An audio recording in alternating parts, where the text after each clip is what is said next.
స్వరాగి నీ బిడ్డ బతికే ఉన్నాడమ్మా, తను చనిపోలేడు, తను బతికే ఉన్నాడు అనగానే ఇక ఆనందపడుతూ ఉంటుంది స్వర. అవునా, బతికే ఉన్నాడా? తను ఎక్కడున్నాడు, ఏం చేస్తున్నాడు, నీకు తెలుసా తను ఎక్కడున్నాడో అని అడుగుతూ ఉంటుంది. నాకు తెలుసమ్మా, మీ బిడ్డ ఎక్కడున్నాడో కూడా నాకు తెలుసు, తను బతికే ఉన్నాడు, తను చనిపోలేదు అని అంటూ ఉంటుంది. తొందరగా చెప్పండి, నా బిడ్డ బతికే ఉన్నారు కదా, ఎక్కడ ఉన్నాడో త్వరగా చెప్పు స్వరాగిని అని అంటూ ఉంటుంది స్వర. ఇక నీ బిడ్డ ఎక్కడో లేడు, నీ దగ్గరే, నీ పక్కనే ఇన్ని రోజులు నీతోనే ఉన్నాడు అని అంటూ ఉంటుంది. అవునా, నాతోనే ఉన్నాడు, నా పక్కనే ఉన్నాడా? అసలు ఎవరు తను, నా బిడ్డ ఎవరు అని అడుగుతూ ఉంటుంది స్వర. ఇంకెవరు, అభి దగ్గర ఉన్న బిడ్డనే నీ బిడ్డ, బాబీయే నీ బిడ్డ, నీ కన్న కొడుకు.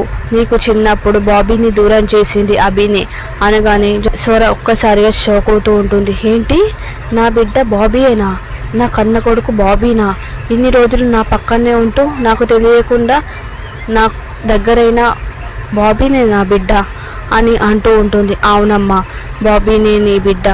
ఎన్ని రోజులు ఈ నిజం నీ దగ్గర దాచాను, ఎందుకంటే నేను నీ బిడ్డ పుట్టగానే అవి చెప్పిన మాట విని డబ్బులకి ఆశపడి నీ బిడ్డను నీకు దూరం చేశాను, నన్ను క్షమించమ్మా, అందుకే నాకు ఇలాంటి పరిస్థితి వచ్చిందని అనిపిస్తుంది.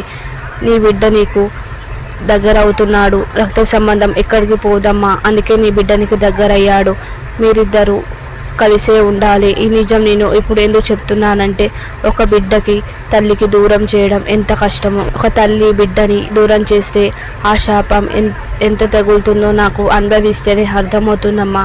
నీ బిడ్డను దూరం చేసినందుకు నాకు తగిన శాస్త్రే జరిగిందమ్మా. నీ బిడ్డ బాబీనే, ఇన్ని రోజులు నీ పక్కనే ఉంటూ నువ్వు మాట్లాడుతున్న బిడ్డనే నీ బాబీ అనగానే ఇంకా సంతోషపడుతూ ఉంటుంది.